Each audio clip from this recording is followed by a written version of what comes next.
Voy a lanzar una pregunta que no me vais a contestar, pero ¿habéis estado en China? ¿Alguien ha viajado hasta China? Incluso ha pasado tiempo por allí. Chicas, ¿vosotras habéis viajado a China? Vale, e Irene sí, y tú perdiste el autobús. Sí, porque ellas tienen que viajar en autobús porque no caben. En los asientos nuevos del avión no pueden. Pues es que mola mucho. Yo he estado en China y claro, entre que yo soy bajita y que eso es muy grande, la dimensión de repente te sientes como si hubieran echado una gota de Fairy a tu alrededor y todo es enorme, o sea, todo es horizonte, todo es horizonte. Porque ahora, la mesa que viene, que vais a hablar de protección de inversiones, pero está basada en el libro del cambio, el libro del I Ching. Y entonces yo de repente me he puesto a mirar, hace un momentito le pregunté al señor Google, digo, ¿pero cuántos libros se escriben en China? Porque este libro está escrito en China hace un montón, creo que fue en el 1200 antes de Cristo, fíjate, tiene años, más que un olivo. Y de repente te pone que de media cada chino se lee 12 libros al año, que parece como poco, pero claro, lo sumas y dice que se leen 1.425.000 libros.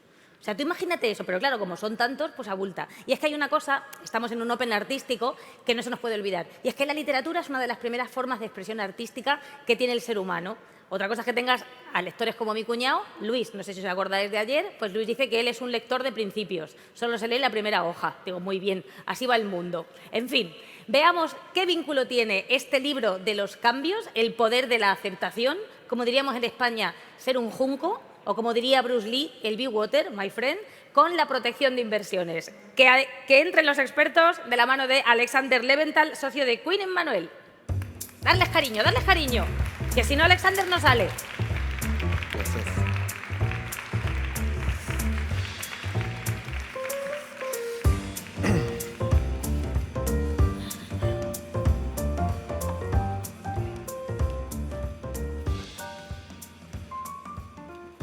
Buenos días a todos. Muchísimas gracias a Javier, Sonia y todo el equipo del Open para la organización extraordinaria de este evento. Quiero agradecer a Javier en particular también por su confianza en mí para moderar este panel tan ilustre y además en español, porque debo admitir que mi español es bastante limitado.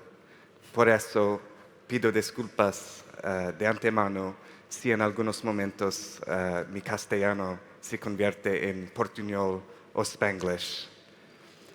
Como pueden ver detrás de mí, nuestra obra de arte no es ni una pintura ni una fotografía, sino un libro, el libro de los cambios, que es uno de los textos más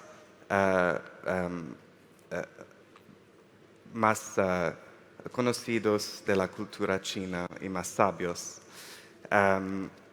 Los cambios en cuestión son las alteraciones constantes y dinámicas que ocurren en el universo. Y podemos decir también que en el universo regulatorio los cambios son una constante, sobre todo cuando un Estado proporciona una ayuda para un inversionista y decide retirarlo después. A veces esos cambios son provocados por una transición política que ha sido el caso, por ejemplo, en América Latina y más recientemente, debo admitir, en mi propio país de nacimiento, en los Estados Unidos.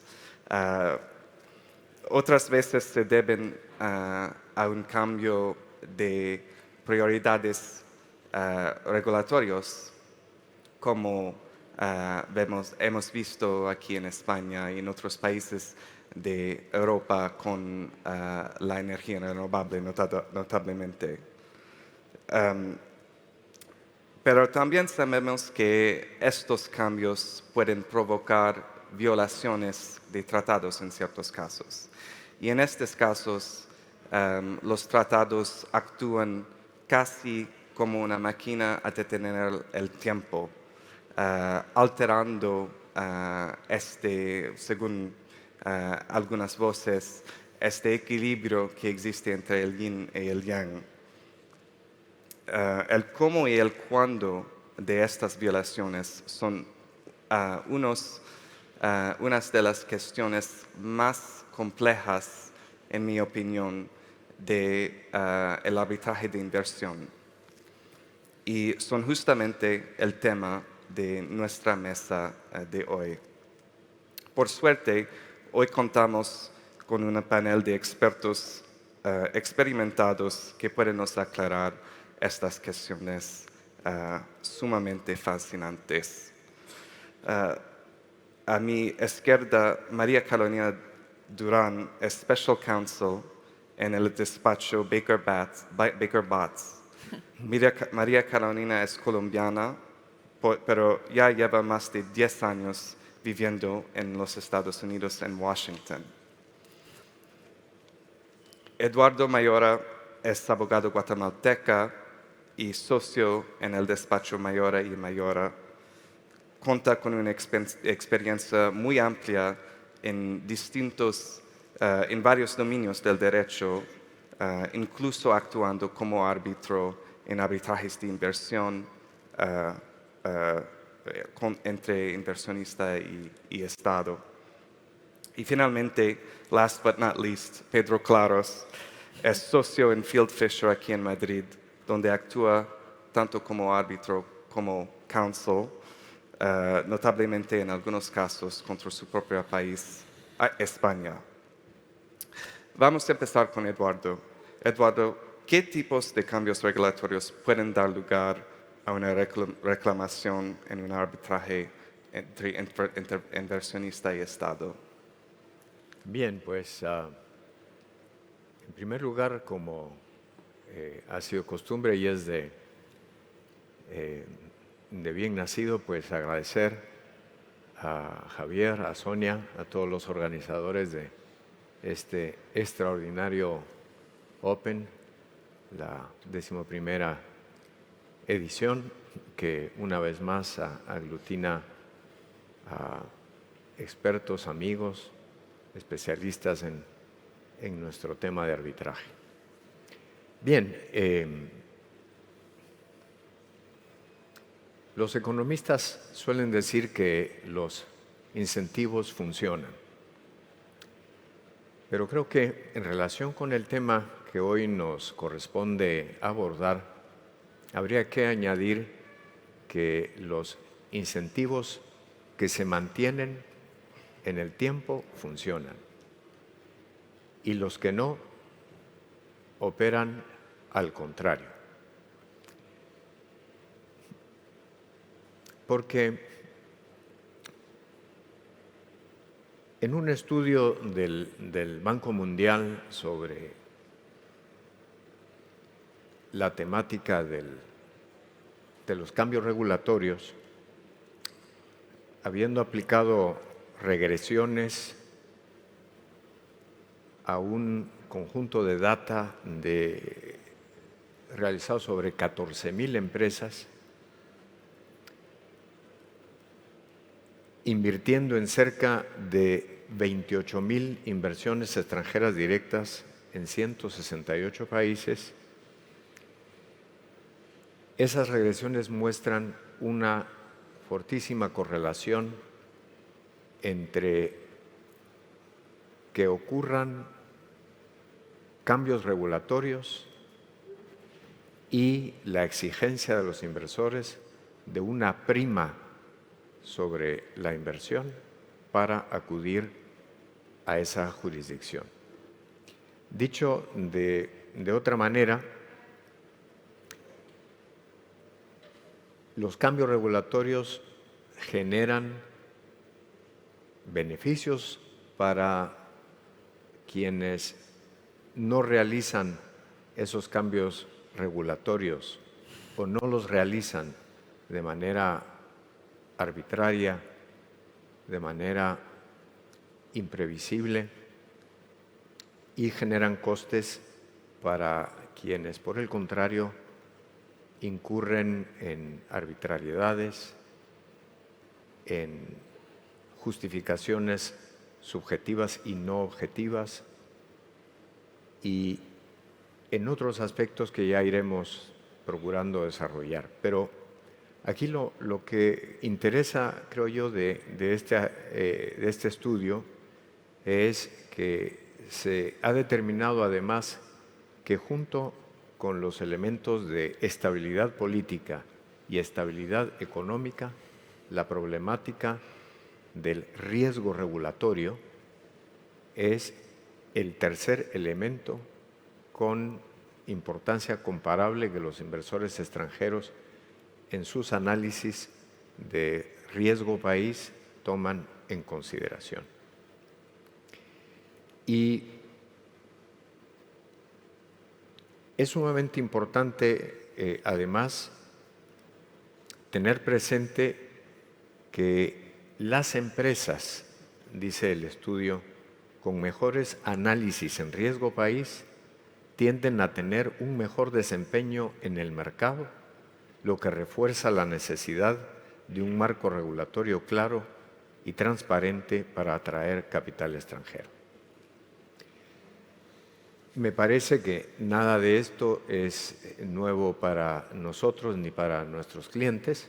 Es incluso, pudiera uno decir, el ABC de la atracción de inversiones, y sin embargo es a tal punto importante este tema que llega a convertirse, como decía, en el tercer elemento al lado de la estabilidad política y de la estabilidad económica respecto de la decisión de los inversores de acudir a una determinada jurisdicción. ¿De qué manera o en qué contextos pueda darse un cambio regulatorio? La verdad es que puede ocurrir en casi cualquier ámbito en el que la inversión extranjera fuese atraída como consecuencia de la existencia de un determinado esquema regulatorio que resulte atractivo por las razones que fuere, pero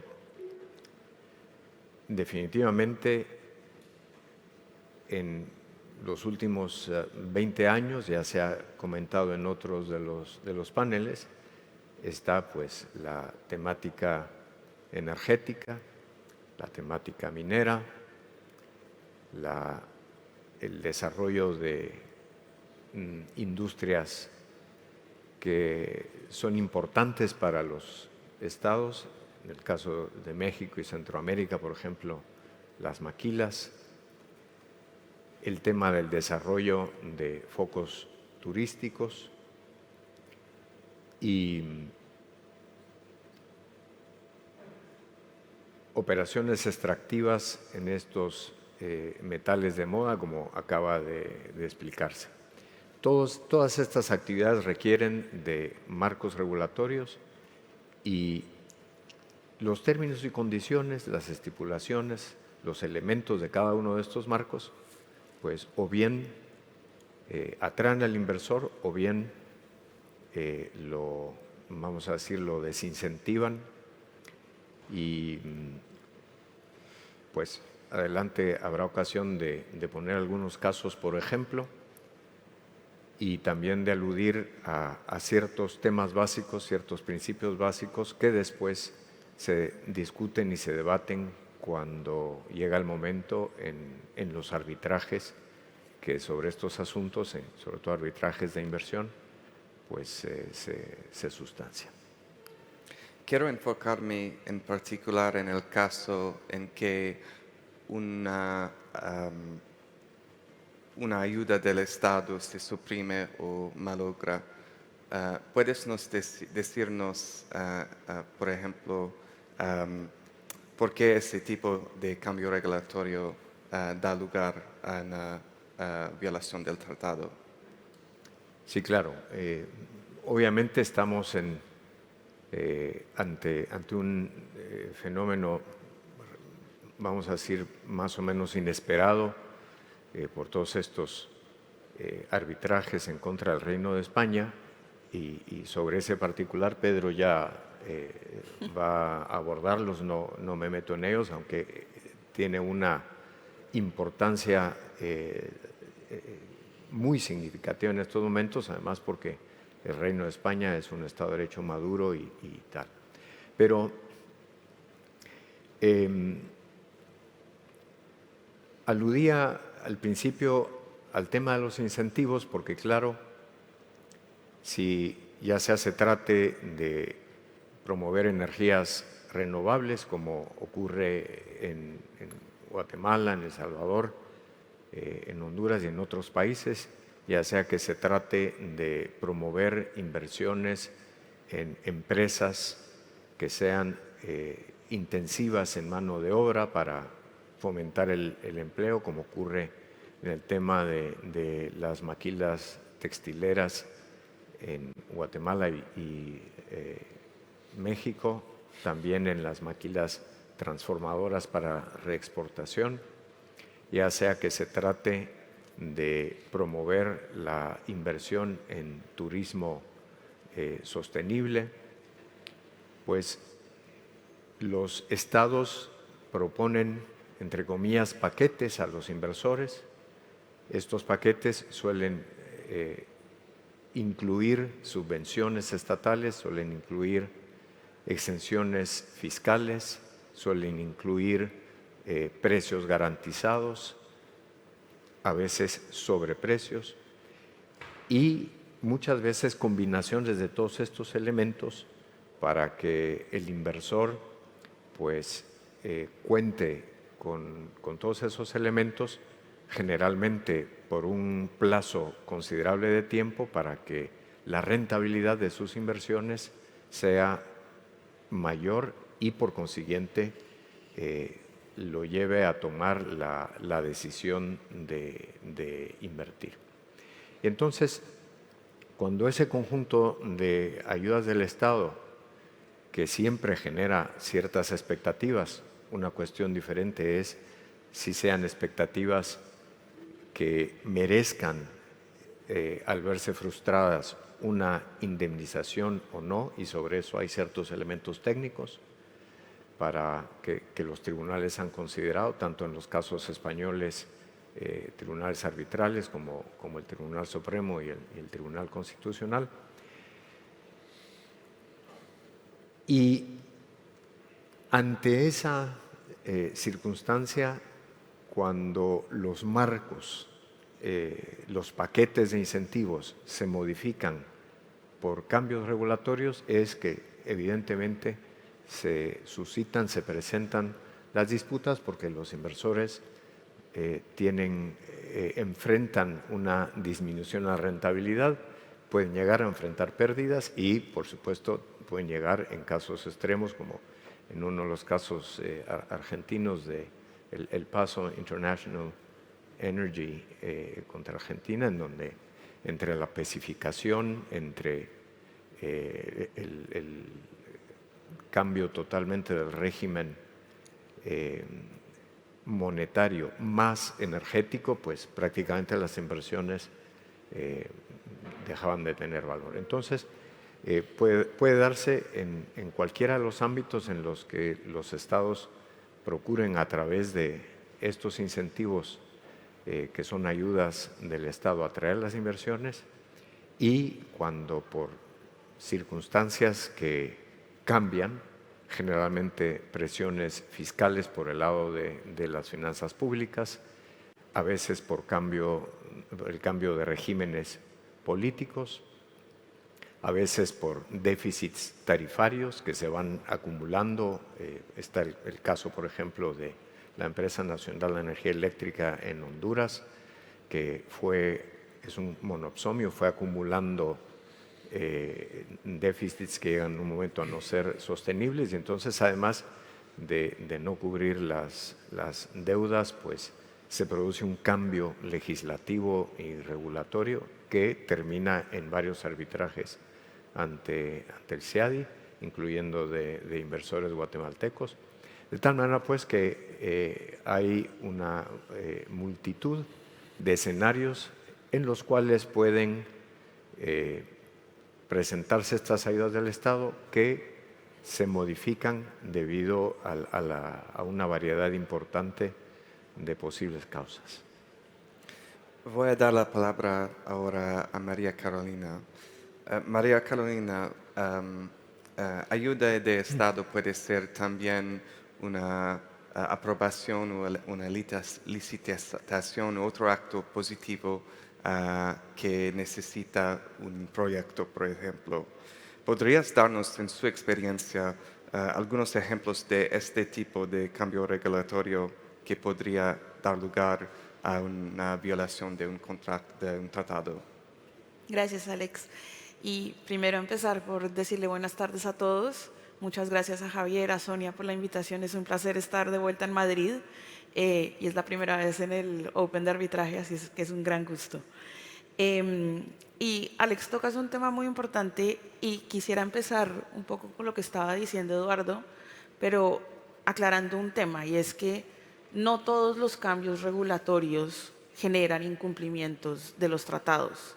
Los tratados no prohíben los cambios regulatorios. De hecho, los tratados permiten cambios regulatorios en la medida que sean cambios de buena fe, no discriminatorios, razonables y que no violen, por ejemplo, promesas que se han hecho a los inversionistas. Pero esta idea de que los tratados internacionales prohíben o generan un efecto de que no se puede hacer un cambio regulatorio, pues no es correcta. Ahora, en el tema de aprobaciones de inversiones, lógicamente muchas de las inversiones de gran envergadura que se hacen requieren usualmente ser aprobadas mediante una licitación, son invitadas a una licitación porque es un proyecto que ha sido declarado de interés público, entonces ahí es donde está como la ayuda del Estado, que tú dices como que me interesa, el Estado está diciendo a los inversionistas, por favor vengan, este es un proyecto que nos interesa desarrollar. Y se les aprueba la concesión, pero en la vida de la concesión o del proyecto en general se requiere no solo esa aprobación inicial, sino se requiere que los estados otorguen una serie de licencias y permisos para poder continuar con el proyecto. Licencias de construcción en los proyectos mineros, licencias ambientales que tienen siempre un componente ambiental y un componente social que usualmente es de los más complicados de obtener. Ocurre en el sector de oil and gas, por supuesto, las concesiones son a veces de exploración y luego se requiere una concesión para la explotación. Y el inversionista llega con esta idea de que quiere desarrollar el proyecto durante 40 años, pero en el camino usualmente cosas pasan, cambios de gobiernos, cambios de políticas del Estado, y los incumplimientos se pueden generar en la medida de cómo se manejan esos cambios regulatorios.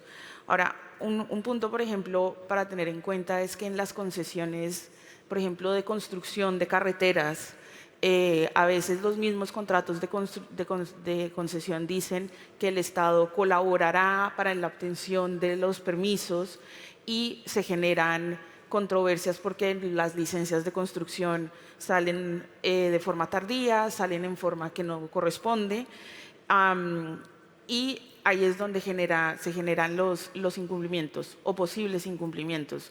En mi experiencia ha habido casos en los que obviamente el Estado viene apoyando el proyecto hasta el último minuto y, por ejemplo, en el caso de Bear Creek contra Perú, hasta el último minuto venía apoyando el proyecto, pero ocurrió una explosión social y se le retiró la autorización a la empresa minera canadiense para operar en la zona fronteriza en Perú.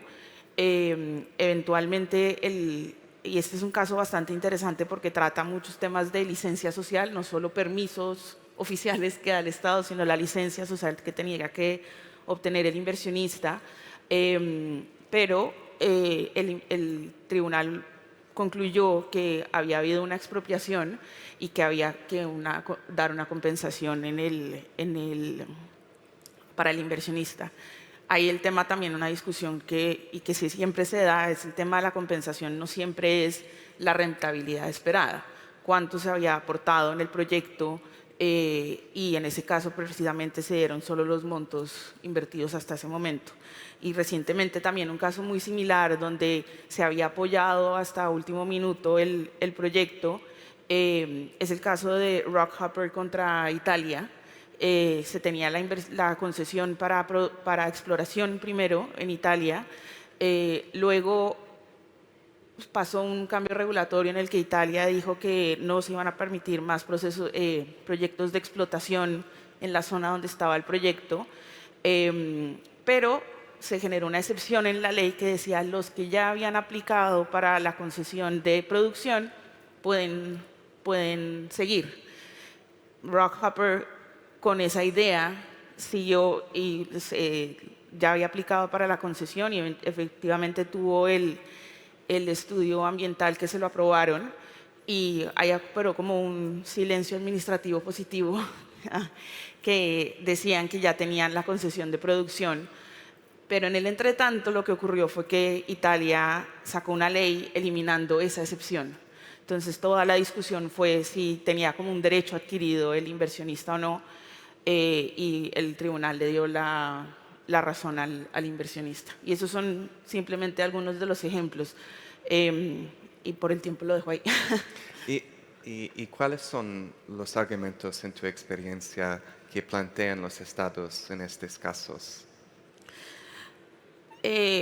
Usualmente, y como dije al puro principio, los estados lo que tienen que probar es que su actuar fue acorde a lo que está establecido en el tratado, que su cambio regulatorio fue no discriminatorio, de buena fe, justificado, razonable, y eso es lo que tienen que tender a probar. Lógicamente, primero, uno de los argumentos más generales es que usan los estados es estoy actuando acorde a mi ley nacional, el inversionista conocía el marco regulatorio y se esperaba que estos cambios regulatorios podían ocurrir. En términos muy generales, obviamente una de las defensas principales que usan los estados es la doctrina de los poderes de policía, en el que si se prueba que el actuar del estado fue en beneficio del interés público, de nuevo, actuando de buena fe, no arbitraria, etcétera, el estado tiene ese poder regulatorio y no tenía un deber de indemnización hacia los inversionistas. Y ha habido muchos casos, por ejemplo, en un caso de Colombia en el que se estableció que Colombia no tenía que dar una indemnización por una intervención de una empresa. Ese es uno de los ejemplos. Y otro ejemplo muy común es el tema, y en el que me quiero enfocar por temas de tiempo también, es el tema de las legítimas expectativas. Lógicamente, los inversionistas alegan, si el tratado lo permite usualmente, que tienen una expectativa legítima de que van a poder operar durante 40 años, que van a tener cierta rentabilidad, etc. Y hay una discusión que es muy importante para los inversionistas, tener muy en cuenta este argumento que usan los estados, porque siempre hay una discusión muy grande sobre cuál fue la debida diligencia que hizo el inversionista, y en un panel pasado lo oí también, y es absolutamente correcto. Hay tribunales que de hecho han dicho que es una precondición poder acceder a las legítimas expectativas que se haya llevado una debida diligencia. Otros tribunales dicen no es una precondición, pero sí da un contexto necesario sobre cómo analizar los supuestos incumplimientos del Estado. Y la verdad es que he visto en mi experiencia muchos casos en los que se ha probado que el inversionista llegó al Estado con la expectativa de hacer un gran proyecto, pero no hizo una debida diligencia y no se les ha concedido los reclamos que están solicitando. Bueno, pasamos ahora a Pedro. Pedro, has actuado en numerosos casos con cambios regulatorios, notablemente en la energía renovable. Y entendemos que el 24 de marzo la Comisión Europea ha declarado como ayuda de Estado el pagamento de una indemnización ordenada por un laudo arbitral y prohibió a España a pagar el laudo. ¿Cuál es, en tu opinión, el alcance de esta situación? Bueno, muchas gracias, Alex, y gracias al Open de Arbitraje, como siempre, por la oportunidad de poder compartir con ustedes. Yo, por razones de tiempo, voy a ser muy directo, entonces no me quiero interponer con la comida, que creo que nos está esperando, pero creo que merece la pena hacer algunas aclaraciones al respecto de todo esto. Bueno, Eduardo ha comentado, efectivamente, hacen falta incentivos, pero no es que hagan falta incentivos, hacen falta incentivos que sean estables. Y ahí entramos en lo que estamos comentando de estabilidad regulatoria frente como opuesto al oportunismo regulatorio. ¿Vale? Es primera aclaración que quiero hacer. Siguiente aclaración. No todo incentivo es una ayuda de Estado. Entonces, ayuda de Estado es un concepto técnico jurídico de derecho de competencia, si se quiere, y aquí en el público veo a expertos y mucho más expertos que yo en derecho a la competencia. Entonces, no todo incentivo es una ayuda de Estado. ¿Vale? Lo digo porque ahora, de hecho, ya se nos va el lenguaje y hablamos ya de ayudas de Estado como una cosa genérica. No, la ayuda de Estado es algo muy específico desde el punto de vista de derecho a la competencia. En ese sentido, referido a un derecho doméstico, a un sistema legal determinado, como puede ser el derecho de la Unión Europea en el caso de la decisión de la Comisión Europea que has comentado. El hecho de que un incentivo sea ayuda de Estado no significa absolutamente nada. Digo esto porque muchas veces se oye el discurso de que no, esto es ayuda de Estado. Que un incentivo sea ayuda de Estado no significa absolutamente nada. No significa que esa ayuda de Estado sea ilegal, sea contraria a los tratados fundacionales de la Unión Europea, etcétera, etcétera. Solamente las ayudas de Estado que son incompatibles con el mercado interior son las que pueden potencialmente infringir los tratados europeos. ¿Vale? Digo esto porque a veces cuando enseguida, si hablamos de ayuda de Estado, parece que todo, de repente, ahora esta es el nuevo paradigma, ¿no? Nos rasgamos las vestiduras, ¿no? Solo las ayudas de Estado incompatibles con el mercado interior son las que pueden potencialmente infringir el derecho, en este caso el derecho de la Unión Europea. Hago también esta aclaración. Esto la gente de Derecho a la Competencia aquí, claro, me estará diciendo que este es el ABC, pero hago esta aclaración porque muchas veces hablamos de no, esto es una ayuda ilegal. Ayuda ilegal es otro concepto del derecho de ayuda de Estado que tiene que ver con una cuestión procedimental. Entonces, aquí tenemos el derecho de ayuda de Estado desde el punto de vista sustantivo, cuando una ayuda de Estado es incompatible verdaderamente con el mercado interior, es decir, con el comercio entre Estados, y una perspectiva procesal. Si esa ayuda de Estado se puede otorgar o no se puede otorgar con una autorización previa de la autoridad competente, en este caso, en el caso del derecho de ayudas de Estado de la Unión Europea, la Comisión Europea.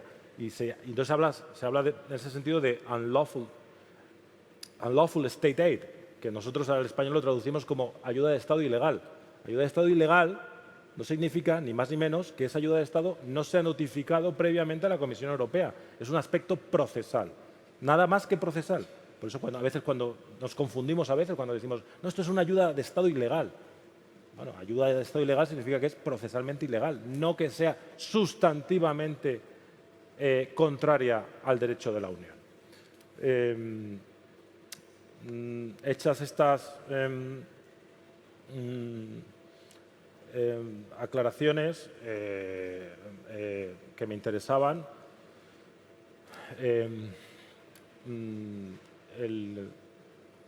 muchas veces se contrapone. A ver, en los casos españoles, en los casos de Renovables contra España y el déficit tarifario, que en los casos hondureños que ha mencionado Eduardo, también en los casos españoles también está presente el tema del déficit tarifario y tal. Todos estos casos, en los casos españoles, yo diría, por hacer un resumen, y se nos acaba el tiempo, hay como dos grandes familias de casos. Son los casos de que podemos llamar, ¿no?, de laudos de estabilidad, de una visión muy estricta de las promesas legislativas, de la estabilidad legislativa que el legislador español había establecido, y casos de razonabilidad o casos de razonabilidad, que entramos en los conceptos estos de rentabilidad razonable, que de hecho son muy próximos a todo el tema este del equilibrio económico-financiero, cuando estamos en el contexto de concesiones y cosas de estas. Esas son las dos grandes familias, yo diría, de los casos españoles, pero en la gran mayoría de todos los casos españoles, evidentemente, siempre se ha declarado que ha habido un incumplimiento de un estándar de estabilidad regulatoria, llamémoslo estabilidad regulatoria, llamémoslo trato legítimas expectativas o trato justo y equitativo en términos mucho más generales. Pero siempre se ha declarado el incumplimiento de España bajo estas dos perspectivas, que pueden ser dos formas de ver el tema de los cambios regulatorios, si se quiere, ¿no? Y en ese sentido, la lectura de los laudos españoles es interesante para ver esas dos aproximaciones. Y con esto termino, y de hecho, no sé, tampoco hace falta que agotemos las preguntas, pero claro, yo a veces llamo la atención sobre un problema de estabilidad regulatoria, como ha sido el problema de los incentivos a las energías renovables en España. Aquí, fijémonos, aquí los españoles, disculpadme, pero para a lo mejor la gente que nos visita desde fuera, para entender el tema de las renovables, ¿cómo puede ser esto una ayuda de Estado cuando los incentivos a las energías renovables no los paga el Estado, sino que los estamos pagando todos y cada uno de nosotros en la factura eléctrica que pagamos por nuestro suministro eléctrico en casa? El Estado no está pagando fondos a los productores de energías renovables. ¿Cómo puede ser esto una ayuda de Estado?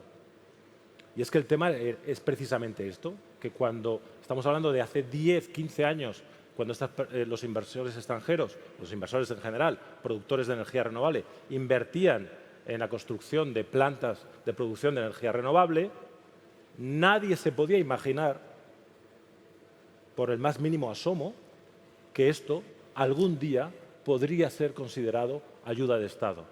Ni siquiera entraba en el concepto de ayuda de Estado. Si tú en aquellos días preguntabas a un experto de derecho de ayuda de Estado, te decía, no, Preußner Electra. Y estoy mirando aquí a expertos de derecho a la competencia. No, el Tribunal de Justicia ha declarado que como no hay fondos estatales involucrados, aquí no hay ningún problema de ayuda de Estado. ¿Qué ocurre? Que durante 10, 15 años después, el concepto de ayuda de Estado ha cambiado. Y ha cambiado por una evolución jurisprudencial del Tribunal de Justicia. Y entonces ahora tenemos una visión mucho más amplia. Parece que el de ayuda de Estado ahora es ubicua. Y entonces, ahora con los ojos de 10, 15 años después, al momento en el que se realizó la inversión, hacemos un análisis de ayuda de Estado. Entonces, yo siempre digo aquí que sobre una inestabilidad regulatoria provocada por el legislador español, estamos sumando otra inestabilidad regulatoria, si se me permite, sobre el concepto expansivo y mudable de ayuda de Estado. Y podemos discutir por qué se producen estas modificaciones sobre el concepto de ayuda del Estado. Pero esto, no sé, o sea, me gustaba, quería centrar este tema, porque ahora todo el mundo dice, no, es que esto es ayuda de Estado. Sí, es ayuda de Estado, pero cuando se hizo la inversión, nadie jamás tuvo la duda de que esto pudiera ser una ayuda de Estado. Estamos haciendo entonces una aplicación retroactiva. Está haciendo la Comisión Europea una aplicación retroactiva de los novedosos conceptos de ayuda de Estado 10 y 15 años después a las inversiones que se realizaron año 2007, 2008, 2009, 2010. ¿Es esto lo que está ocurriendo?